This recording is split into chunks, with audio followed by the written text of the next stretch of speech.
Hello Scorpio, this is Inspire 2016 with your weekly tarot reading for the week commencing the 6th of November until the 13th of November 2023.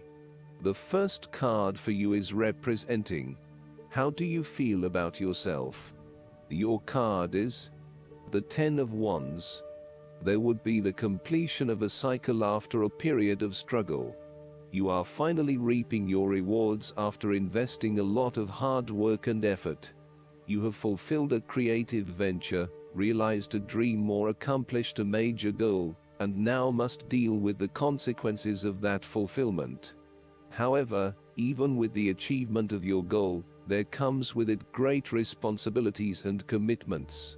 While you have reached a point of completion, you are becoming starkly aware that you must now carry on with the responsibilities you have laid out for yourself in order to ensure ongoing success.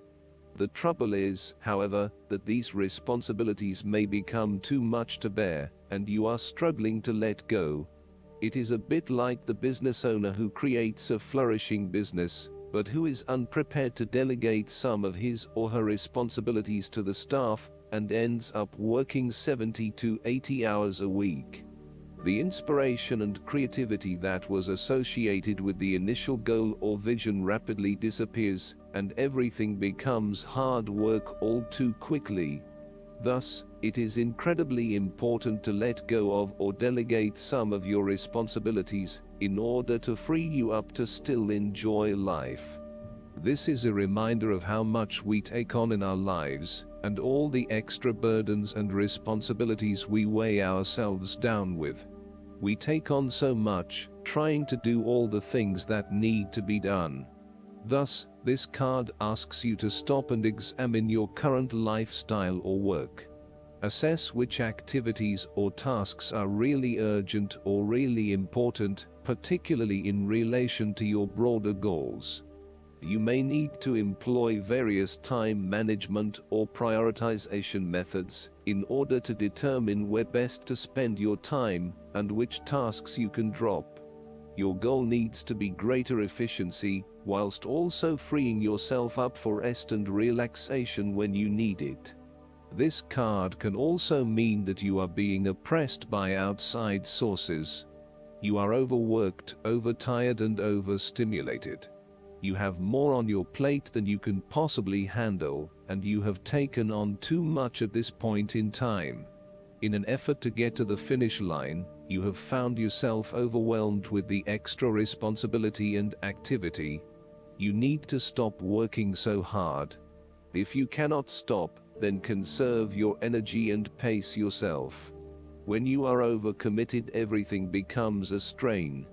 The second card for you is representing: what do you want most right now? Your card is the 6 of Wands. What do you want most right now is success and public acknowledged for your efforts and your results. You may have recently received an award, public acclaim, or acknowledgement from your peers for the work that you have done. It may even be just a pat on the back or getting praise or recognition for your work. You have harnessed your strengths and talents in order to bring about a successful outcome in your endeavors.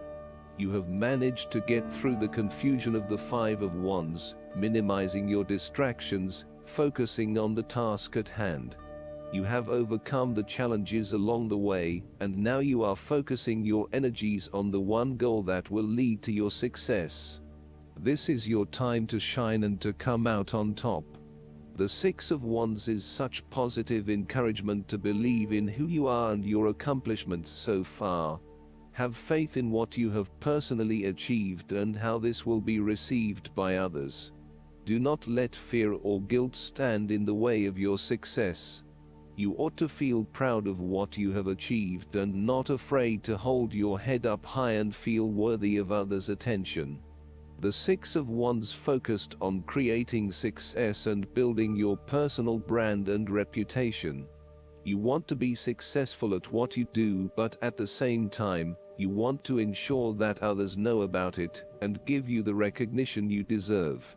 You may need to promote yourself more frequently by sharing your success stories with others and encouraging them to follow a similar journey. If you do not already, you will soon have some great success stories to share within your personal networks. You may even be interested in applying for awards or scholarships in order to build your brand and receive public recognition. The third card for you is representing your fears. Your card is the King of Wands. You are afraid of a male significant figure in your life who is from fire signs, who can be dominating, pushy, and overbearing at times. This is rarely done with malice or an intention to make someone else submissive. It is just a strong tendency that sometimes takes control. He does not even realize when he crosses the line between being assertive and aggressive. At worst, the King of Wands typifies the most selfish, ruthless qualities of fire. He can denote a manipulative business contact who will use you as long as it serves his purpose. He may be a rival, competitor, or unscrupulous opponent. In love, he represents a delightful flirtation that could wreak emotional havoc. He is only suitable for limited liaisons, holiday romances, or brief, passionate encounters. His flames are bright and warm but soon die down. As an aspect of yourself, the King of Wands can suggest that you have set your expectations of yourself too high and may struggle to achieve those expectations. As such, you may end up feeling like a failure because you have not been able to achieve what you want in both areas of your life. Set more realistic goals for yourself and know that you cannot do everything nor please everyone. There may also be times when you become frustrated with the lack of progress in your endeavors, particularly if this is being influenced by your dependence on others. You may find that there are some people who are holding you back and preventing you from fully realizing your dreams and goals. If this is the case, it is best to cut them loose, as no amount of energy will change their perspective. You may also need to be a bit more lenient on others and accept that not everyone has as much energy and drive as you to achieve results. Accept what they have to offer and do not expect anything more. The fourth card for you is representing what is going for you. Your card is the Six of Cups. You want to return to the happy memories of your past, whether as a child, teenager, or adult. Oftentimes, though, these memories are indeed a thing of the past and reflect aspects of your life that have since vanished. You may feel that the only way to connect to this happiness is to escape into the past where you can reflect on your happy and beautiful memories, instead of dealing with current challenges. This is fine if you are simply taking a walk down memory lane, but it is important that you live in the present and accept your current circumstances, rather than always living in the past. Oftentimes, there is nothing wrong with looking back at the good times for inspiration when things are not going so well. In the midst of change and crisis, the Six of Cups suggests that looking back at what you have endured is a good way to assure yourself that, whatever trials lay ahead, you will meet them, and you will overcome them as you overcame others. After losses such as those on the fives, the Six of Cups suggests that you need to take time out to heal, look back on the past, and all the good that lies there. During this period of reflection, there is no need to focus on the negative. Instead, bring all of the positive energy from the past into your present and your future. The fallen cups are now full and upright again, but with blooming flowers that cannot be spilled or washed away. Now that you have looked back, the way forward will be clear and enlightening. The Six of Cups can represent a return to a familiar environment or to a childhood place. You may return to your hometown, to your parents' house, to your high school, or even kindergarten. You could be going to a high school reunion or reconnecting with a childhood acquaintance. A teenage sweetheart or past lover may turn up again. Allow yourself positive, nostalgic memories of childhood, friends and family. If you can, spend time with younger people. The fifth card for you is representing what is going against you. The Page of Swords. You are acting hastily, without thinking things through properly. You have a lot of energy behind you to get things moving, but the way you are going about it is not an effective use of your energy. Tackle things one at a time, rather than trying to deal with everything at once. This will lead to more meaningful outcomes.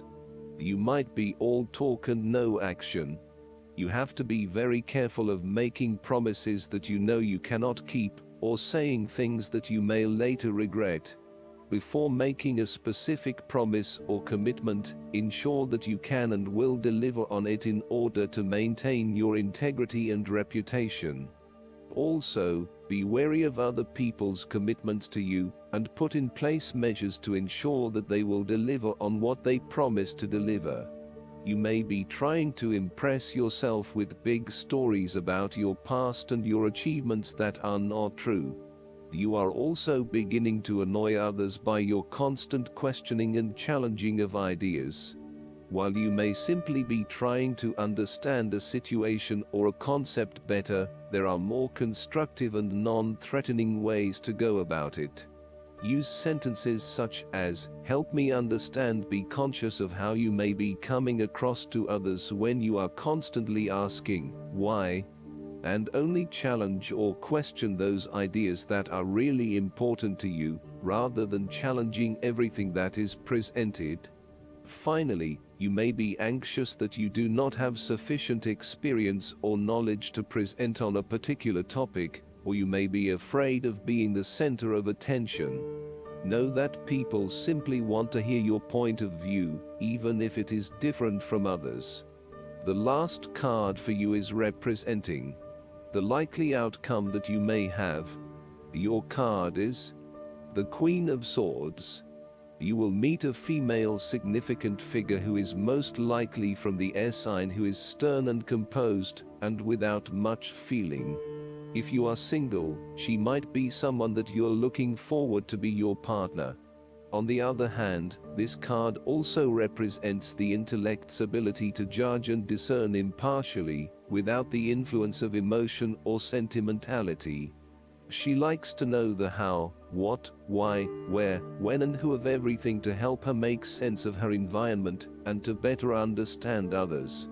It is not that she does not care about others, but she connects to other people through an intellectual understanding, rather than an emotional understanding. The Queen of Swords is a sign that you need to be independent in thought and in judgment.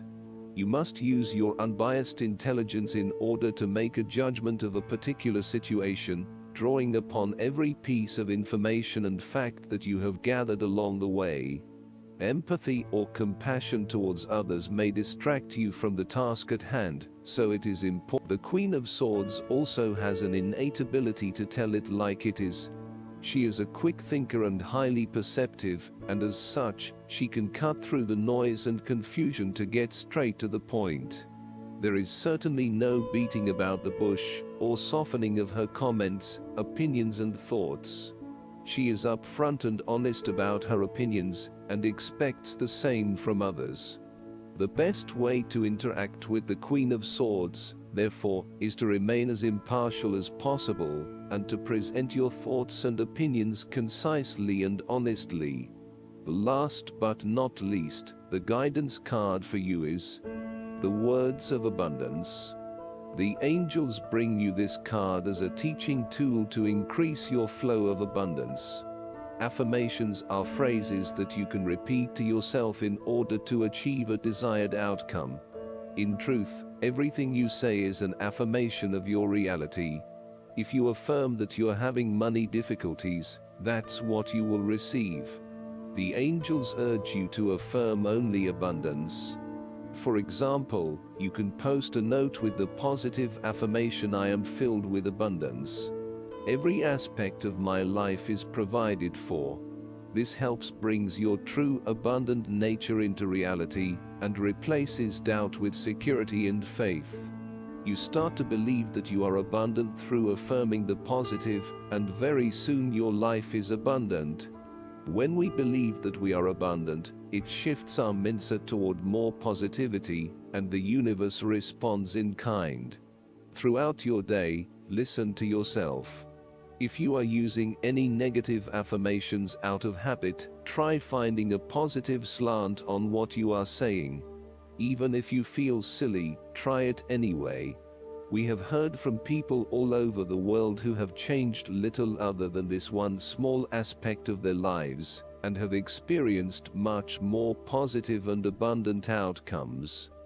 I hope that you enjoy everything, and if you like the reading, just please click subscribe and you will get instant notifications every time we publish a new video right to your YouTube. Thanks.